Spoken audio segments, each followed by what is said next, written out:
Since the release of The Phantom Menace in 1999, Darth Maul has become an iconic figure thanks to his devilish appearance and acrobatic lightsaber moves. But it all could have turned out very differently.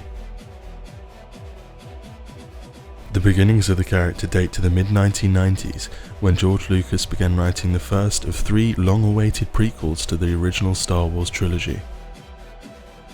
Early on in the process, artist Ian McCaig was drafted in to produce concepts for a number of the film's characters.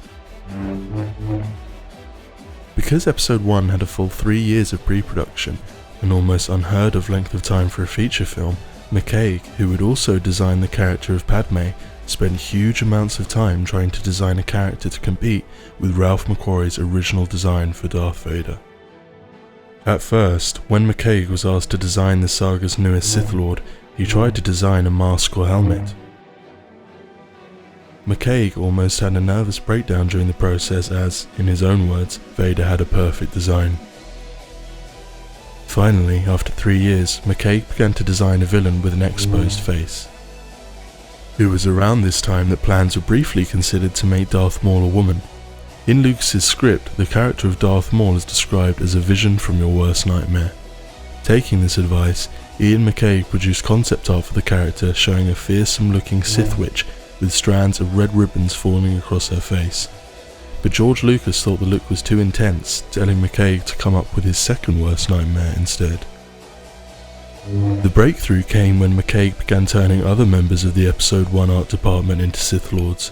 For one of these designs, he took David Dozeretz from Lucasfilm's animatics team and superimposed a circuit board on his face. Lucas was intrigued by the idea, and McCaig began to produce other facial patterns for the character of Maul. McCaig's next concept used production designer Gavin Bockway's face, but with the skin peeled away to reveal the reddish muscle structure beneath.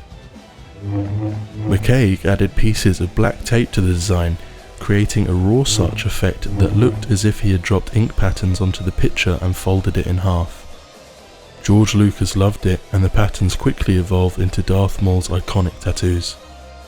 Maul's head originally had feathers based on prayer totems, but the creature effects crew, led by Nick Dudman, reinterpreted the feathers as horns such as those commonly found in depictions of the Christian devil. George Lucas wanted the lightsaber battles in The Phantom Menace to be faster and more intense than those in the original trilogy, as they would be depicting the Jedi in their prime. With this in mind, Darth Maul's clothing developed from a tight bodysuit with a muscle pattern to a Sith robe based on samurai pleats, loose enough to allow the character to jump, spin, run and roll. With Darth Maul's design finalized, stunt coordinator Nick Gillard was recruited to create a new lightsaber fighting style for the prequel trilogy. Gillard came up with a style that merged a number of sword fighting disciplines such as kendo and kenjutsu, with swinging techniques such as tree chopping. Thanks to Gillard's ideas, Darth Maul's iconic double-bladed lightsaber was born. Nevertheless, Maul wasn't actually the first Star Wars character to wield one. The expanded universe character of Exar Kun, who first appeared as an antagonist in 1994's Jedi Academy trilogy, is notable as the first character ever depicted to wield a double-bladed lightsaber, several thousand years before his Zabrak successor. To demonstrate this new fighting style he had come up with for Darth Maul, Nick Gillard filmed a test tape with martial artist and stuntman Ray Park. Lucas and his producer Rick McCallum were so impressed with the test tape that they offered Park the role of Maul in the film. Just prior to Park's casting, Star Wars The Last Jedi actor Benicio del Toro was set to play the character, but the Puerto Rican pulled out of the project when George Lucas removed most of Maul's lines. When he sat down to put on Darth Maul's makeup for the first time, actor Ray Park forgot he was wearing a small silver earring in his left ear, only noticing later. But George Lucas liked the look, so the earring stayed and can be seen in all of Darth Maul's scenes where he isn't wearing a hood.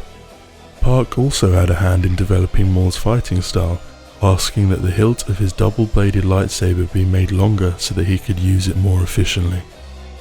Despite his fearsome look, George Lucas considered Ray Park's voice too high-pitched for a villain with the devilish gravitas of Darth Maul. Good morning. How are you?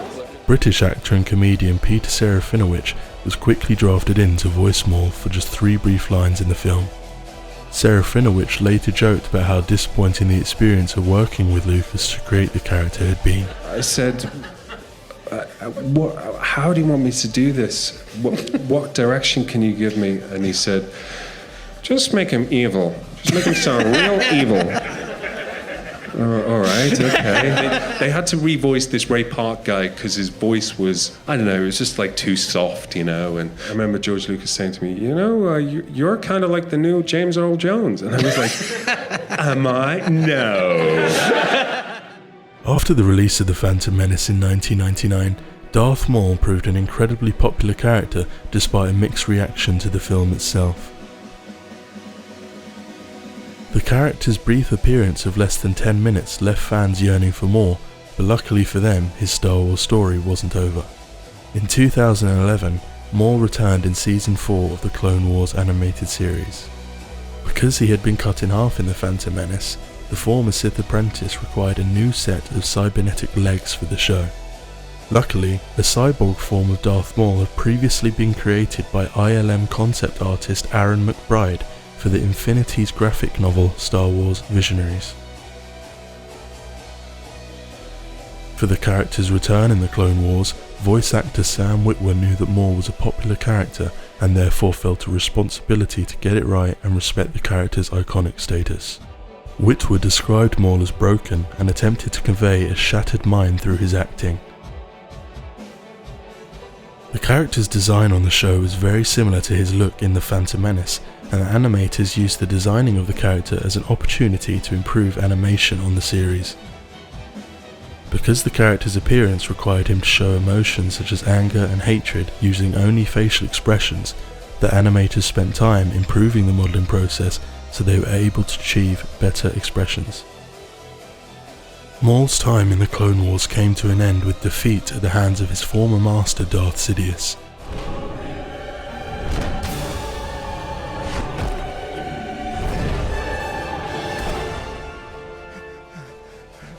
With Sidious deciding to spare Maul's life, the stage was set for the character to return yet again at a later date.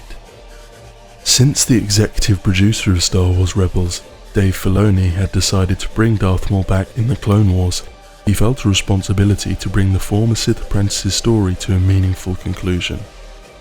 So Filoni and the production team behind Rebels met with several members of the Lucasfilm story group to make sure there weren't any future plans for the character in other Star Wars media.